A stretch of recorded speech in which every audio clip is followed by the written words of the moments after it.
Morning Playmakers, and thank you for tuning into today's show, which will be a big one. The last football game for 7 months was played on Sunday night, and it was a great one. We will talk about that, and also the NFL Honors was last week, but is it a little too early to predict next year's awards? And finally, we will wrap it up with some talk about the craziest NBA trade deadline in recent memory. So let's start off with the Super Bowl. Matt Stafford and the Rams beat Joe Burrow and the Bengals to win his first ever Super Bowl, but lots of question marks for both teams going into next year. What are your guys' biggest concerns for both teams and their effort to get back to the big game next year? I'll start off by saying congratulations to Jackson and the Rams. Yay. Oh, please. Congrats. I mean, appreciate it. It was a great game. Fantastic football game. Great. Fantastic football game. I'll start, obviously, being the Rams fan in-house.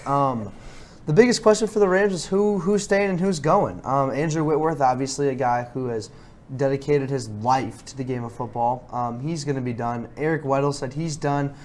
You got to think they're going to let go of Dante Dion, but there's a ton of guys in this Rams team that they could let go or they could keep. Sony Michel, are you going to keep him? You're going to let him go. Odell Beckham Jr., the punt returner, kick returner, special teams specialist, Brandon Powell, Austin Corbett, Brian Allen, Darius Williams. What do you do with these guys? Do you keep them? Do you let them go? Do you try to, save a little bit of money and cut Sony Michel or what? But the main thing is, how do you keep this team at least somewhat together so you can try to make another run at this thing? Jackson, what do you think about Aaron Donald? Because I know before the game had started that he was talking about if the Rams do end up winning, that he's going to say goodbye. And obviously, the post-game interview, he wasn't ready to commit to that yet. So, what do you think? I don't know about Aaron. Well, I obviously hope he doesn't. Right. I hope he doesn't. But I will die on this hill. I think Aaron Donald's the best defensive player of all time. Right. He's done everything that he needs to do. He's won, 5 Defensive Player of the Years, and now has a Super Bowl to add to that thing. I think he should have won Super Bowl MVP, but obviously he didn't. So, I hope he stays, but if he doesn't, I really wouldn't be all that upset about it. I feel like he's just going to, he wins the Super Bowl. I feel like that's probably the best time to retire. Plus, post-game, everyone always asks the retirement question, and it's so awkward in that moment because it's they're always like, I just want to celebrate with my team, blah, blah, blah. So, I feel like he's going to come out soon and make that decision. But let me say the stat real quick. The biggest question for the Bengals is their O-line next season. Gosh. Joe Burrow's last 22 backdrops, sacked 7 times.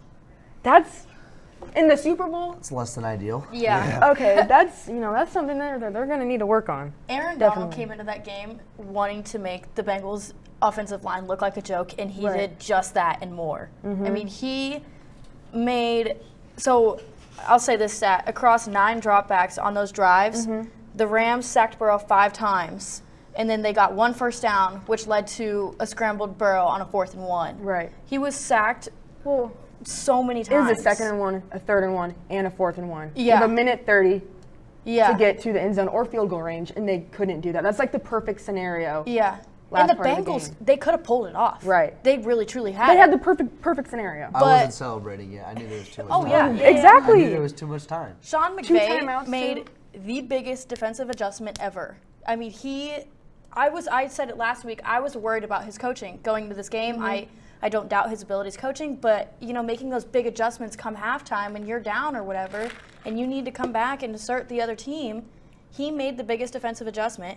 So their tactic was unstoppable for the Bengals. I was watching film last night, and they repeatedly brought 5 men to the line of scrimmage, which they usually do, something they often do, and they bring those 5 men to the line of scrimmage to create those one-on-one matchups. Instead, they showed 5 men and dropped 1 into coverage, so they still had those one-on-one matchups, but they also had someone back for safety, and the Bengals couldn't figure out how to get around that, what they couldn't do, and it just made them scramble, and it ate them up. 100%. So as far as the Bengals go, I think their biggest question is how do we make this not a one-year thing? How do we not make this a little a fluky, or if you want to call it? So you're in the draft, you have the 31st pick. To me, there's 3 guys that I would be ecstatic if the Bengals walked away with. Drake Jackson, a USC edge rusher, Kaiir Elam, a Florida cornerback, and Devontae Wyatt, a guy part of that Georgia defensive line this year. Those would be 3 slam dunks for Cincinnati if they could pick him up, pick one of those 3 up in the draft. You need to re-sign Jesse Bates, Riley Reef, C.J. Uzama, Flowers, and Phillips. Those would be those guys you need to resign. I put in all caps, do not re-sign Eli Apple. That'd be a big one. The most hated man in America. Oh my gosh. But I think if you can do a Kyer Elam for Eli Apple swap through the draft, and you save money and you pick up a guy like a young cornerback like Kyer Elam, that's a win for the first round of a draft. Yeah, so the Bengals, that's my biggest concern is what you mentioned. Is it a fluke? You know, all 3 playoff games that they won were one score. So you beat the Raiders 26-19. You beat the Titans 19-16, and who knows what happens if Ryan Tannehill doesn't throw 3 picks in that game. 27-24 Chiefs, they were down 21-3. Like, I don't doubt Zach Taylor as a coach. You see the adjustments that he made against the Chiefs in the second half, but I'm just worried that this team got a lot of breaks. You know what I mean? Like, it might seem like it's a little too lucky to happen twice in a row, and we all know how hard it is to repeat in general. Can I add something real quick? Yeah. Usually I feel like in the Super Bowls there's like a favored side, but this Super Bowl I feel like there was like no villain. Like everybody was America's game. Yeah, right. That's what I was Everyone thinking too. excited. Everyone was excited for both teams. Could have gone I either wasn't way. excited for both Okay, teams. well, of course you, world champion. I was a world champion last year. Chiefs, she was a world champion the year before. Like, I was a world champion this when, summer, too. when are you actually. going to be one? Next 5 years, maybe. Yeah. No, I think I love Zach Taylor, especially his Nebraska roots. His and Nebraska stuff. So roots, baby. I'm excited to see what the Bengals are going to do next year because I think they were onto something, and I do too. they are onto something. They're a this young next- team. This next They're a season. young team. I am not doubting them, but when we come back, me and Lily are going to be predicting next year's NFL honors.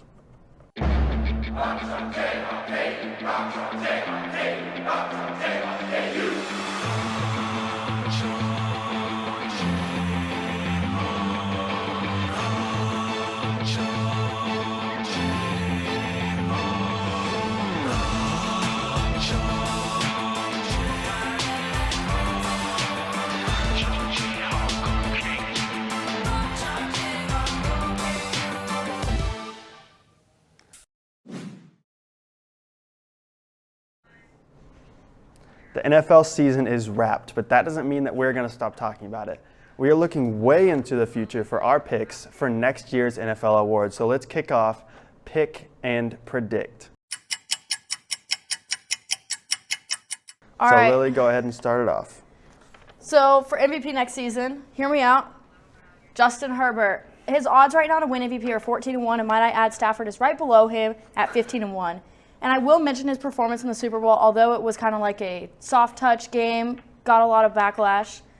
He was named 2020 Pro Bowl Offensive MVP, and he's 110% capable of doing something, but with his team. But a lot of that has to come from, the way his team plays, his success of his team. The MVP award is not just how you play, but how you guide your team to success. And I think for him to win MVP, they have to do a lot in the offseason. If the Chargers were 5-8, then he would not be in the MVP talks. But I think, they would have to take control of the AFC West over the Chiefs, and that is a lot to do. But as we saw last season with the matchup between Herbert and Mahomes, there's a lot of tension there and a lot of potential for them to do that. Yeah, definitely. So my MVP is Josh Allen. I think Josh Allen's going on a revenge tour. I think he's coming back. He lost his OC, but he got his QB coach to come in and fill that role. All his weapons are coming back. You got Stephon Diggs, Gabe Davis, Cole Beasley, Dawson Knox, Emmanuel Sanders maybe, talk about retirement. But I think Josh Allen legitimately solidifies himself as the best QB in the league. He was next my year. runner-up. All right, so for Offensive Player of the Year, hear me out again. I have Cooper Kupp. Yes, I know he just won Super Bowl MVP. He's the Triple Crown winner, but he's coming back. You saw his first season with Matthew Stafford, first season of them together, and they just went out and won a Super Bowl. I mean, that connection is unreal between them, and that is not going to stop. I think they're just getting started, and we're just seeing a small glimpse of what they are capable of doing, even though they just went out and won a freaking Super Bowl. I mean, that chemistry took them all the way there, and they won.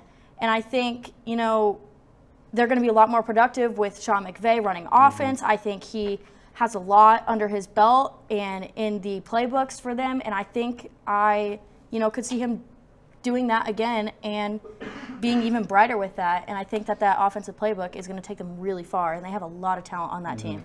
Yeah, I can definitely see Cooper Kupp repeating, but I went with a little bit of a wild card. I went with Christian McCaffrey. Hear me out. If he can stay healthy, he will have 1,000 yards rushing and 1,000 yards receiving easily.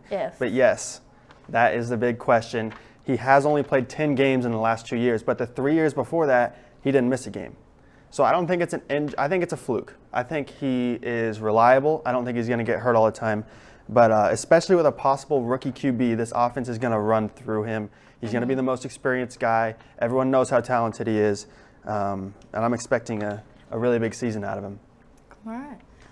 Defensive Player of the Year, Micah Parsons. Honestly, he was a tremendous rookie, finishing the season with 13 sacks, 20 tackles for loss, and 84 total tackles and 3 forced fumbles. I mean, he also registered 47 quarterback pressures, according to Pro Football Reference.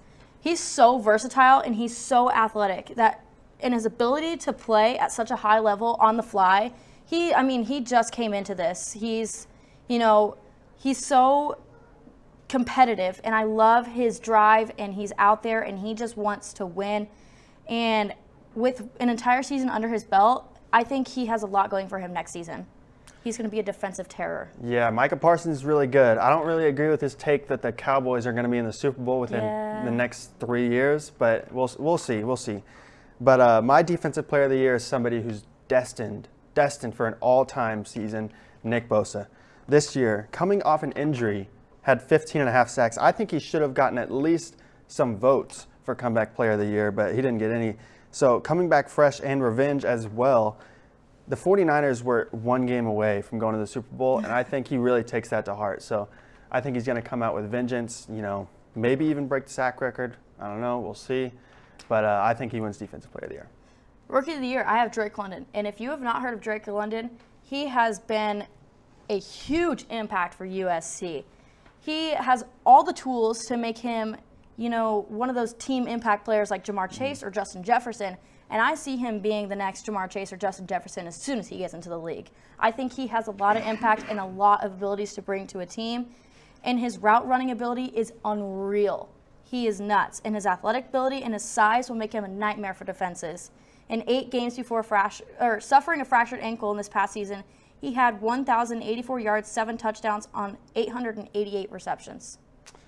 Yeah, some high praise for not even the best receiver in his draft class. But yeah. We'll see. My Rookie of the Year is one of the best pure football players I have ever seen, in Kyle Hamilton. He's 6'4", 220, but he probably runs a 4.4 40-yard dash. He can fly. And at the safety position, he didn't even play all the games this year, but he still finished with 3 picks. And you see he starts 10 yards off the line of scrimmage, and within half a second of the snap, he's in the box.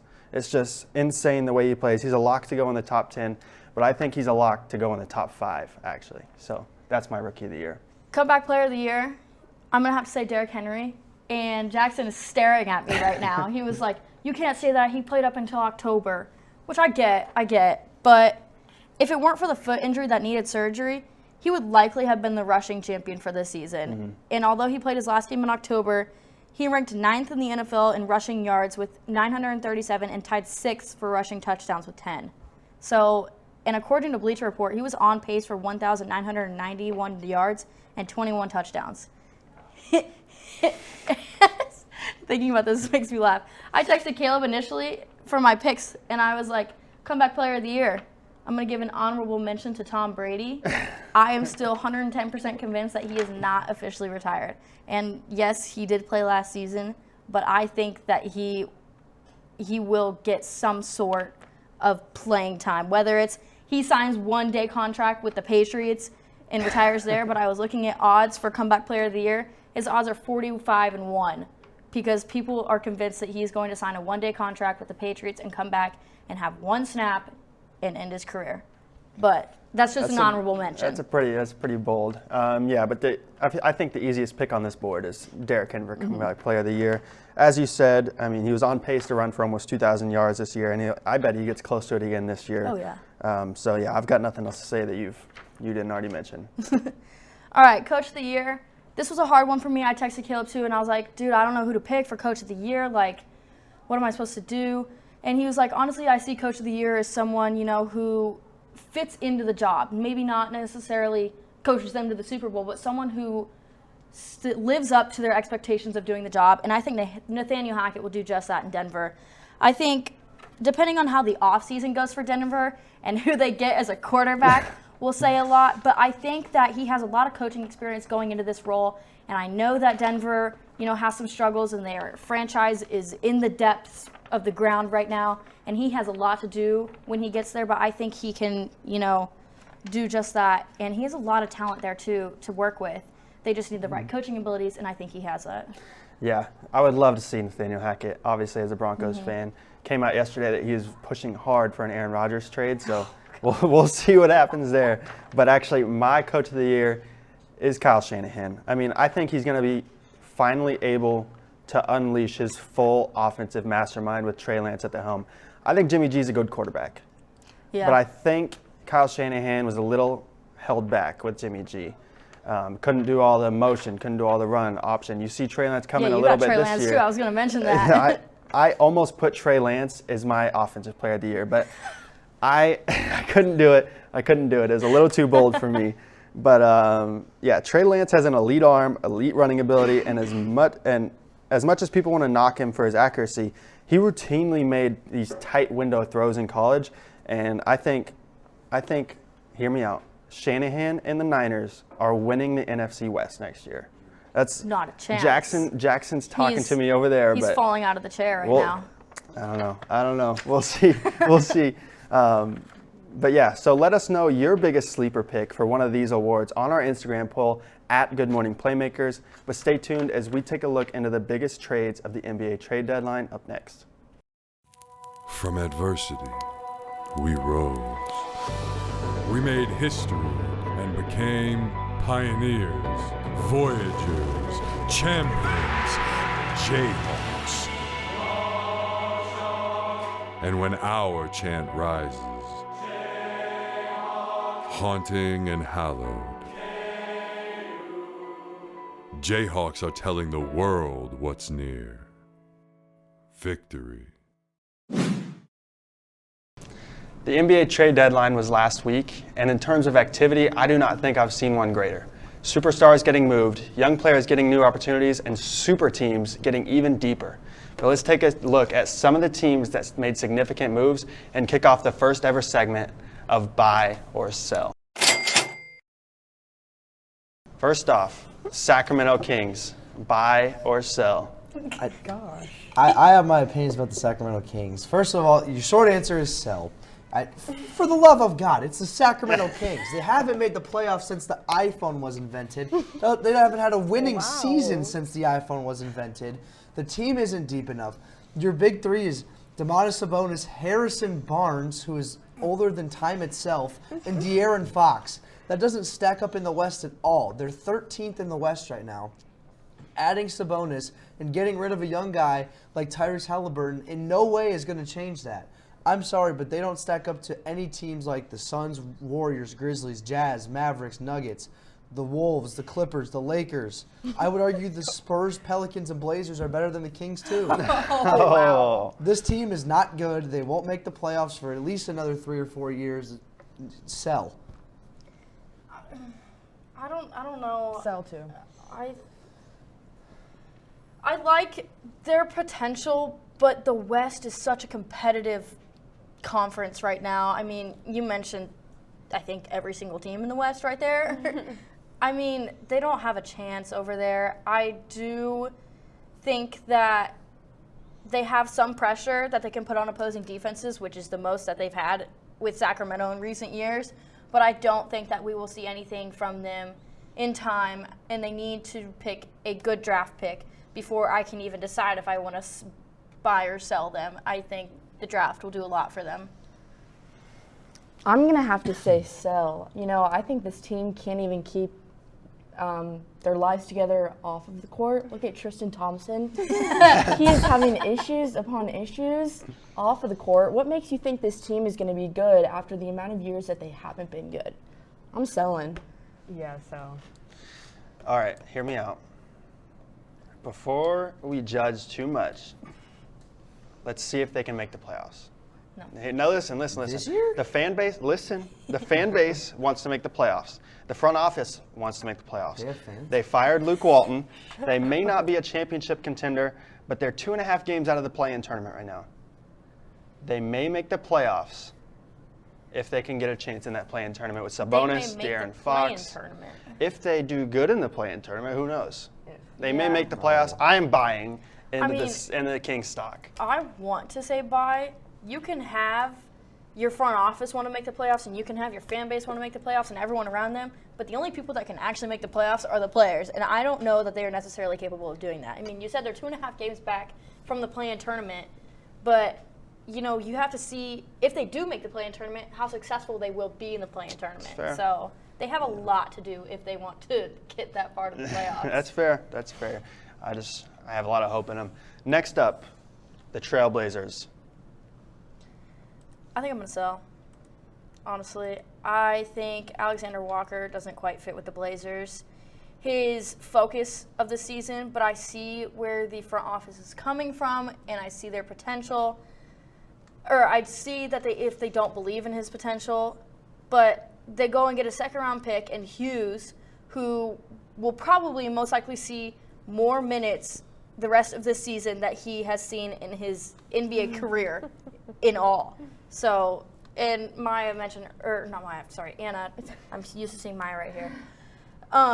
She said Damian Lillard is leaving, and I think he will too, honestly. I don't think he's a good fit for them, and I think he has a lot more potential for other teams, and I think he deserves a lot better than the Blazers. So. Right. The Trailblazers, it's really hard to predict a consistent starting lineup moving forward, so I would have to sell 100%. Yeah, let's just be honest. The West is too talented, and the Blazers aren't. Damian Lillard lost his sidekick. I mean, like Anna said, it's only a matter of time before Bugs Bunny TNT just blow it up. I mean, what are you holding on to in Portland? Let's just be honest. Like, what is there to hold on to? I mean, there's just nothing that excites me about this team beyond Damian Lillard. And Damian Lillard's a great player, but you can get a lot of young assets, including draft picks, if you flip Damian Lillard. And even a guy like Anthony Simons would be another good trade package piece. I'm selling on the Portland Trailblazers. I see no reason why. I mean, they may make the play-in tournament, but I'm selling on Portland too. I'm gonna have to sell as well. Yeah, so the Trailblazers, you mentioned Nickeil Alexander-Walker, but they actually flipped Nickeil Alexander-Walker for almost nothing. I was excited when Nickeil Alexander-Walker was brought to the team because it looked like they were going in the right direction. They're getting young talent. Yeah. And then they flipped him for Joe Ingles, who's a free agent at the end of the year. I don't know what the Trailblazers are doing, so in return for Gary Trent Jr., who they traded last year, who just turned 23 last month and is averaging over 20 points a game this year, they've gotten Eric Bledsoe and Keon Johnson. Like, that doesn't make any sense to me. That's not what they need. Trailblazers aren't doing a good job. Yeah. But next up, super interesting one, biggest trade of the deadline, 76ers. Buy or sell? I'm buying. Bye. 100%. I am hopping on a flight to Philadelphia after this show, and I'm going to buy into the 76ers.